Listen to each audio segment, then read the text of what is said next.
નમસ્કાર વિદ્યાર્થી મિત્રો, કેમ છો? મજામાં? આપ સર્વ વિદ્યાર્થી મિત્રોનું ગુજરાતનું સૌથી મોટું ઓનલાઈન એજ્યુકેશન પ્લેટફોર્મ વિદ્યાકુલ ઉપર હું હિરણ્ય વિજ્ઞાન શિક્ષક આપ સર્વ વિદ્યાર્થી મિત્રોનું ભાવથી દિલથી હાર્દિક સ્વાગત કરું છું.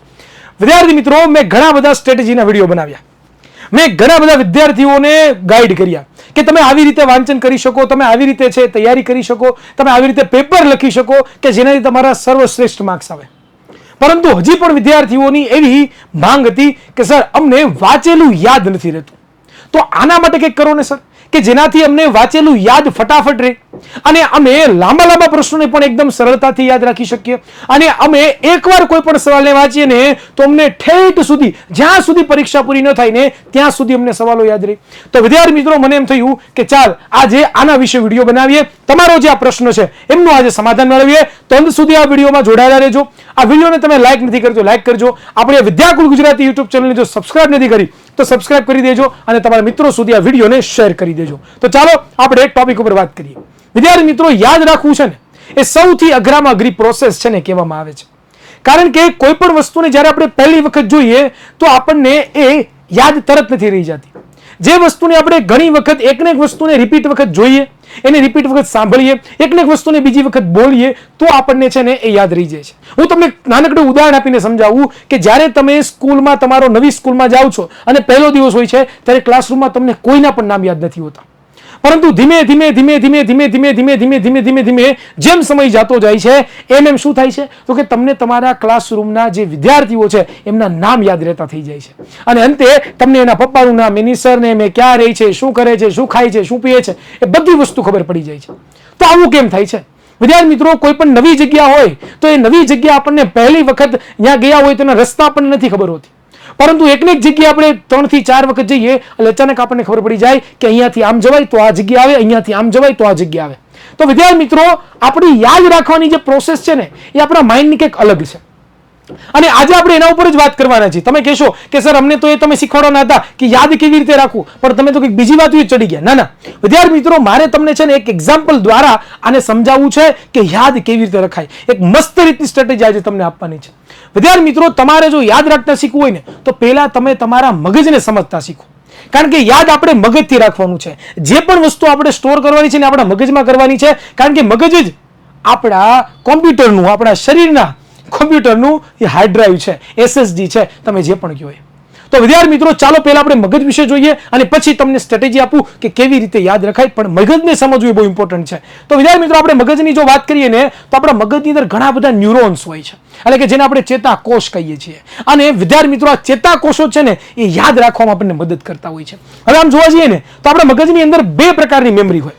કેટલા પ્રકારની મેમરી હોય વિદ્યાર્થી મિત્રો? 2 પ્રકારની મેમરી હોય છે. એક જે હોય છે એ છે શોર્ટ ટર્મ મેમરી અને એક જે હોય છે એ હોય છે લોંગ ટર્મ મેમરી. હવે અહીંયા તમે થોડુંક ધ્યાન આપજો વિદ્યાર્થી મિત્રો કે આ શોર્ટ ટર્મ મેમરી અને લોંગ ટર્મ મેમરી શું છે સર? આ શું છે? વિદ્યાર્થી મિત્રો, આપણા મગજમાં 2 કમ્પાર્ટમેન્ટ પડેલા છે. એક કમ્પાર્ટમેન્ટની અંદર વિદ્યાર્થી મિત્રો જોવા જાવ ને એક નાનકડો એવો ભાગ કે જેમાં ટેમ્પરરી વસ્તુ ને રાખવામાં આવે છે અને એક ભાગ આપણો એવો છે કે જેની અંદર વિદ્યાર્થી મિત્રો શું તો કે લાંબા સમય સુધી છે ને એ બધી વસ્તુને યાદ રાખવામાં આવે છે. તો જે ટેમ્પરરી, ટૂંકા સમયગાળા માટે જે વસ્તુને આપણે યાદ રાખવી પડે ને એ બધી આપણી ક્યાં સ્ટોર થાય તો કે શોર્ટ ટર્મ મેમરીની અંદર સ્ટોર થાય છે. હવે જે વસ્તુને લાંબા સમય સુધી આપણે યાદ રાખવાની છે એ બધી વસ્તુ ક્યાં સ્ટોર થાય છે તો કે વિદ્યાર્થી મિત્રો એ લોંગ ટર્મ મેમરીમાં સ્ટોર થાય છે.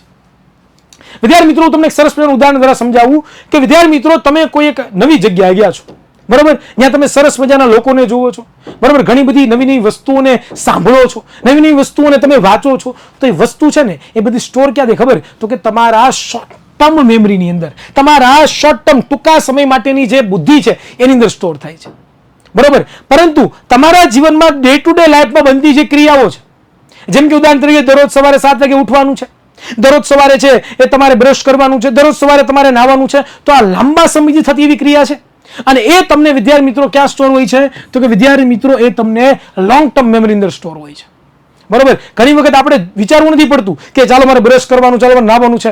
ઓટોમેટિકલી છે આપણે ક્રિયા કરવા મળતા હોઈએ. બ્રશ કરતા પણ આપણે બીજા વિચારો કરી શકતા હોઈએ. ઇટ મીન્સ કે બધી વસ્તુ કેમાં સ્ટોર થઈ છે તો કે લોંગ ટર્મ મેમરી અંદર સ્ટોર થઈ છે. વિદ્યાર્થી મિત્રો, કન્સેપ્ટ સમજવો મારે એ ઇમ્પોર્ટન્ટ છે કારણ કે આ બંને વસ્તુ તમને જો મગજમાં ઘૂસી ગઈ ને ઇટ મીન્સ કે તમે તમારી બુદ્ધિને છે ને એ 100% યુઝ કરતા શીખી જશો. એ 100%ની ગેરંટી છે. તો ચાલો હવે કેવી રીતે આનો યુઝ શું છે? વિદ્યાર્થી મિત્રો, મારે તમને સમજાવવું છે શું ખબર છે કે વિદ્યાર્થી મિત્રો એ કે આપણા મગજનું એક ફંક્શન છે, એક કાર્ય છે. શું ખબર તમને લોકોને કે ભાઈ એકને એક વસ્તુ આપણા મગજમાં છે ને ઘડીએ ને ઘડીએ જઈને તો એ પહેલા ક્યાં જાય? શોર્ટ ટર્મ મેમરીમાં. પહેલા ક્યાં જાય? શોર્ટ ટર્મ મેમરીમાં. પહેલા ક્યાં જાય? Short term memory. હું ઉદાહરણ દ્વારા સમજાવું કે માની લો કે તમે એક સવાલ પાકો કરો છો, અથવા તો કોઈ તમે એક દાખલો ગણો છો. તો પહેલી વખત જ્યારે તમે દાખલો ગણશો પહેલા દિવસે, ત્યારે એ બધી ઇન્ફોર્મેશન તમારા મગજના કયા સ્ટોરેજમાં જશે? તો કે શોર્ટ ટર્મ મેમરીમાં જશે. બરોબર. હવે તમે એનો સવાલ બીજા દિવસે વાંચો છો, તો બીજા દિવસે વાંચશો ત્યારે પાછો એનો સવાલ ક્યાં જશે? તો કે શોર્ટ ટર્મ મેમરીમાં જશે. હવે એનો સવાલ તમે ત્રીજા દિવસે વાંચો છો, તો એનો સવાલ પાછો ક્યાં જશે? તો કે તમારી શોર્ટ ટર્મ મેમરીમાં જશે. બરોબર. હવે તમે જુઓ કે 3 વખત એકને એક વસ્તુ તમારા શોર્ટ ટર્મ મેમરીમાં ગઈ. હવે આપણું મગજ અહીંયા શું ગેમ કરે ખબર છે? આપણા મગજને એક સ્ટ્રાઇક થઈ છે. શું સ્ટ્રાઇક થઈ છે? કે ભાઈ આ ઇન્ફોર્મેશન બહુ જ ઇમ્પોર્ટન્ટ છે. આ ઇન્ફોર્મેશન બહુ જ ઇમ્પોર્ટન્ટ છે, કારણ કે ઘડીએ ને ઘડીએ રિપીટ થાય છે. શું કામ? અને ક્યાં આવે છે? તો કે શોર્ટ ટર્મ મેમરીમાં આવે છે. તો એને સાચવવી જરૂરી છે, કારણ કે આ વ્યક્તિને આની બહુ જરૂર છે. એટલે શું થાય? તો કે શોર્ટ ટર્મ મેમરીમાં રહેલી જેટલી પણ ઇન્ફોર્મેશન છે ને, એ બધી ઇન્ફોર્મેશન ક્યાં થઈ જાય ટ્રાન્સફર? તો કે આપણી લોંગ ટર્મ મેમરીની અંદર ટ્રાન્સફર થઈ જાય. અને આ એક વખત એ ઇન્ફોર્મેશન આપણી લોંગ ટર્મ મેમરીમાં ઘૂસી ગઈ, પરમાનન્ટ સ્ટોરેજમાં ઘૂસી ગઈ આપણા મગજની, એટલે તમે મરી જાવ ને તો પણ તમને યાદ હોય. જી હા વિદ્યાર્થી મિત્રો, હું આ ભાઈ ખોટી વાત નથી કરતો, એકદમ ક્લિયર કટ, એકદમ સાચી, સાયન્ટિફિકલી પ્રૂવ થયેલી વાત છે. બરોબર. તો આવી રીતનું આપણા મગજનું કામ હોય છે. તો સર આમાં તો સર અમને કન્સેપ્ટ યાદ આવે છે. શું? તો કે સર અમારા સ્કૂલની અંદર એક શબ્દ અમારા સર કહે છે, અને શબ્દ હોય છે સર એ હોય છે રિવિઝન. યસ વિદ્યાર્થી મિત્રો, કોઈ પણ વસ્તુને યાદ રાખવી છે, કોઈ પણ વસ્તુને લાંબા સમય સુધી યાદ રાખવી છે, તો રિવિઝન ઇઝ ધ કી. તમને ગુજરાતીમાં કહો છો તમે એને પુનરાવર્તન. શું કામ કરવાનું પુનરાવર્તન? તમારા માઇન્ડની સાયકોલોજી શું છે કે એકને એક વસ્તુ જ્યારે તમારી શોર્ટ ટર્મ મેમરીમાં જશે ને, એકને એક વસ્તુ તમારી શોર્ટ ટર્મ મેમરીમાં રિપીટ થશે ને, એટલે શું થશે? તો કે એ સવાલ સીધો ટ્રાન્સફર ક્યાં થશે? શોર્ટ ટર્મ મેમરીમાંથી લોંગ ટર્મ મેમરીમાં. અને લોંગ ટર્મ મેમરી વગર ઘૂસી ગયો ને તો જીવન પર્યંત તમને યાદ રહેશે. અને જ્યાં વિદ્યાર્થી મિત્રો તમે નાના હશો ત્યારે એક સરસ મજાની કવિતા હશે, એ ઘડીએ ને ઘડીએ તમારા ક્લાસરૂમમાં તમારા શિક્ષકે તમને બોલાવડાવી હશે. બરોબર. મારા ખેતરમાં ઉભો એક ચાડીયો રે લોલ. મને યાદ છે. બરોબર. હતો હું સૂતો પારણે પુત્ર નાનો, ભીનામાં સૂડ આવે, કોરામાં સૂડ આવે, ભીનામાં સૂતી પોતે માવું. કે આપણે આવું ભણતા. બરોબર. તો વિદ્યાર્થી મિત્રો એ કેમ આપણને યાદ છે અત્યાર સુધી? બરોબર. હાય ટમાટર બડે મજેદાર, હાય ટમાટર બડે મજેદાર કેમ યાદ હોય છે? કોઈ પણ સોંગ આપણે સાંભળીએ છીએ, યે દિલ હે મુશ્કિલ, તો આપણને કેમ યાદ રહી છે? એકને એક વસ્તુ જ્યારે આપણે સાંભળીએ છીએ, એકને એક વસ્તુ જ્યારે આપણે જોઈએ છીએ, એકને એક વસ્તુ જ્યારે આપણે બોલીએ છીએ ને, ત્યારે એ વસ્તુ શોર્ટ ટર્મ મેમરીમાંથી લોંગ ટર્મ મેમરીમાં જાય છે, અને આપણને યાદ રે 100%ની વાત છે. એટલા માટે the revision is the key of the king. વાંચવા માટે. હવે પ્રશ્ન એ થાય કે સર આ રિવિઝન કેવી રીતે કરવું જોઈએ કે જેનાથી અમે એક સ્માર્ટ રીતે રિવિઝન કરીએ અને અમને શોર્ટ ટર્મ મેમરીમાંથી રહેલી ઇન્ફોર્મેશન બધી લોંગ ટર્મ મેમરીમાં જાય. તો ચાલો હવે રિવિઝન કેવી રીતે કરવું એની આપણે વાતચીત કરીએ વિદ્યાર્થી મિત્રો. કે માની લો કે તમને આજે ક્લાસની અંદર તમને કોઈ પણ એક સવાલ ભણાવ્યો છે, અથવા તો 5-6 સવાલો તમને ભણાવ્યા છે. હવે તમે શું કરશો? તમારે ઘરે જવાનું છે. ઘરે ગયા, ફ્રેશ થઈ ગયા, વ્યવસ્થિત વાંચવા બેઠા. જેવા વાંચવા બેસો ને એટલે તમારે શું કરવાનું? આ જેટલા પણ સવાલો જે ચાલેલા સવાલો છે, જે સવાલો છે, એ સવાલોને તમે પોતે એક શિક્ષક છો, અને તમે તમારી જાતને ભણાવો છો એવી રીતનું વર્તન કરીને તમારે સવાલ સમજવાના છે. હું કહું છું વાંચવાના નહીં. શું બોલું છું? સમજવાના છે. વાંચવાના નહીં. શું કહું છું? સમજવાના છે. હમારા મકસદ ही है क्या? ચીન ટપાક ડમડમ. બરોબર. આપણે વાંચવાના છે નહીં, આપણે સમજવાના છે. જેવી રીતે ક્લાસરૂમમાં તમને શિક્ષક ભણાવે, કે જેમ કે હું વિજ્ઞાનનો શિક્ષક છું, તો તમને વાત કરું કે ચાલો વિદ્યાર્થી મિત્રો આપણે આજે મોટવણી વિશે વાત કરવાના છીએ, તો તમારે એવી જ રીતે ભણવાનું કે ચાલો હિરેનભાઈ આજે આપણે મોટવણી વિશે વાત કરવાના છીએ, ચાલો સુરેશભાઈ આજે આપણે મોટવણી વિશે વાત કરવાના છીએ. તમે પોતે તમારી જાતના શિક્ષક બનો. એટલે શું થશે ખબર છે? લાઈન બાય લાઈન વાંચતા જાઓ, એને તમારી જાતે સમજાવતા જાઓ. હવે સમજો કેવી રીતે? ઓલરેડી તમને સ્કૂલની અંદર તમારા શિક્ષકે આ સવાલ એકદમ ક્લિયર કટ સમજાવેલો છે, એ પ્રમાણે જ તમારે સમજવાનો છે. બરોબર. હવે એ તમે સવાલ સમજી લીધો. હવે શું કરશો? તો કે સવાલ જાતે સમજીને પછી તમારે સવાલને શું કરવાનું છે? તો કે એ સવાલમાંથી જે ઇમ્પોર્ટન્ટ મુદ્દાઓ છે, જે કેવા મુદ્દાઓ છે, આઈએમપી એટલે કે ઇમ્પોર્ટન્ટ મુદ્દાઓ છે, એ ઇમ્પોર્ટન્ટ મુદ્દાને તમારે હાઇલાઇટ કરવાના છે. શું કરવાના છે? ઇમ્પોર્ટન્ટ મુદ્દાને તમારે જુદા કરવાના અથવા તો એને તમારે હાઇલાઇટ કરવાના છે. શું કરવાના છે? હાઇલાઇટ તમારે લોકોએ કરવાના છે. અને આ હાઇલાઇટ કરેલા મુદ્દાને તમારે અલગથી એક નોટબુકની અંદર અલગથી એક તમારે નોટબુક લેવાની છે. અને એ જે નોટબુક છે તમારી, એ નોટબુકની અંદર તમારે બધા મુદ્દાઓ લખવાના છે. હવે આ લખેલા જે શોર્ટ મુદ્દાઓ છે, એ મુદ્દાઓ પરથી તમારે લોકોએ શું કરવાનું, તો કે એ મુદ્દાઓને તમારે એકદમ લોંગ રીતે એટલે કે મૌલિકતાથી લખવાના છે એ સવાલને. અને પછી જ્યારે પણ તમે વાંચો ને ત્યારે તમારો જે મૌલિકતાથી લખેલો જે આ સવાલ છે ને, એ સવાલને જ તમારે પાકો કરવાનો થશે. બરોબર? ઘણી વખત આપણે શું કરતા હોય, આપણે બહુ મોટી મિસ્ટેક કરીએ કે ભાઈ સવાલ આવ્યો, ગાઈડમાંથી વાંચી લીધો, પાકો કરી લીધો, પૂરું થઈ ગયું, ભૂલી ગયા. નહીં, તમે વિદ્યાર્થી મિત્રો ગાઈડનો ઉપયોગ તમે સમજવા માટે કરો, એમાંથી આઈએમપી મુદ્દા હાઇલાઇટ કરો. એક હાઇલાઇટર આવે છે માર્કેટમાં, હાઇલાઇટર તમે લોકો ટેસ્ટરીમાં જાઓ તમને મળે. એ મુદ્દાઓને તમે હાઇલાઇટ કરો. એ મુદ્દાઓને જેવા તમે હાઇલાઇટ કરશો એને તમારે નોટબુકમાં પછી અલગથી લખવાના રહેશે. અને એ મુદ્દાઓમાંથી મોટા સવાલો મૌલિકતાથી તમારી જાતે તમે જે સમજ્યા છો એ આ મુદ્દાઓનો યુઝ કરીને પછી તમે લખો, એટલે સવાલ તમને યાદ રહે 100%ની વાત છે. આ તમારે દરરોજ કરવાનું છે. તમે કહેશો કે સર આ પ્રોસેસ તો બહુ લાંબી છે, બહુ વાર લાગે. વિદ્યાર્થી મિત્રો હું તમને કહું છું, હા તમને વાર લાગશે. તમારે આના માટે 31 દિવસ આપવાના. કેટલા દિવસ? 31 દિવસ.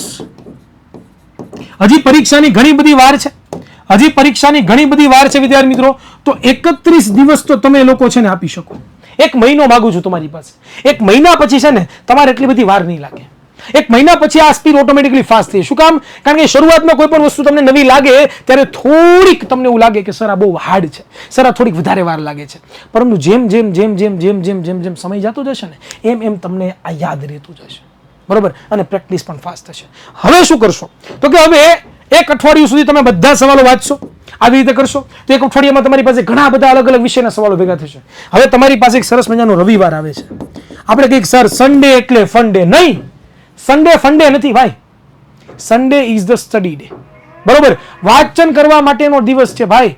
સન્ડે છે ને એ શું કરવાનું, આખા અઠવાડિયા દરમિયાન આપણે જે આપણી જાતે બનાવેલી જે નોટબુક છે એમાં આપણે મૌલિકતાથી લખેલા જે સવાલો છે એને તમારે ઓનલી ફોર વાંચવાના છે. શું કરવાના છે? વાંચવાના છે. શું કરવાના છે?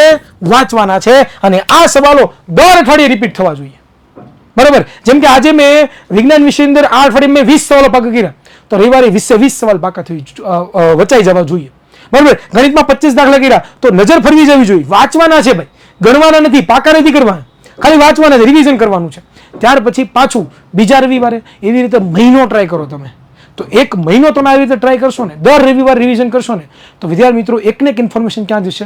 તમારા મગજમાં જશે. એકને એક ઇન્ફોર્મેશન ક્યાં જશે? તમારા મગજમાં જશે. એકને એક ઇન્ફોર્મેશન ક્યાં જશે? તો કે તમારા મગજમાં જશે. અને જેવી ઇન્ફોર્મેશન તમારા મગજમાં ગઈ અને શોર્ટ ટર્મ મેમરીમાં વારંવાર એ ઇન્ફોર્મેશન ગઈને, બરોબર, બોલીને, ચાલીને, કરીને, તો પછી તમે વિદ્યાર્થી મિત્રો એ ઇન્ફોર્મેશનને લોંગ ટર્મ મેમરીમાં સ્ટોર કરી દેશો. અને અંતે તમને કોઈ પણ વસ્તુ છે ને એ વાંચેલું યાદ રહેશે અને બૂમ થઈ જશે. બરોબર? તો વિદ્યાર્થી મિત્રો આવી રીતે છે ને એ તમે કોઈ પણ સવાલને, કોઈ પણ પ્રશ્નને, કોઈ પણ દાખલાને યાદ રાખી શકો. વિદ્યાર્થી મિત્રો તમને આ વિડીયો કેવો લાગ્યો એ કોમેન્ટ બોક્સમાં જણાવવાનું છે. બીજું કે તમારે જણાવવાનું છે કે નેક્સ્ટ તમારે કયો ટોપિકને રિલેટેડ વિડીયો જોઈએ છે. ત્રીજું વિદ્યાર્થી મિત્રો તમારે લોકોએ વિડીયોને લાઈક પણ કરવાનું છે. ચોથું, આ વિડીયોને તમારા મિત્રો સુધી શેર પણ કરવાનો છે. અને આ વિડીયોના અભિપ્રાય આપવાનું ખાસ ભૂલતા નહીં. તો આવી રીતે વિદ્યાર્થી મિત્રો મળતા રહીશું, હસતા રહીશું અને અભ્યાસ કરતા રહીશું. મને આશા છે કે તમને આ વિડીયો જરૂરથી ગમ્યો હશે. Bye bye, Tata, C you, જય હિન્દ, જય ભારત, ભારત માતા કી જય.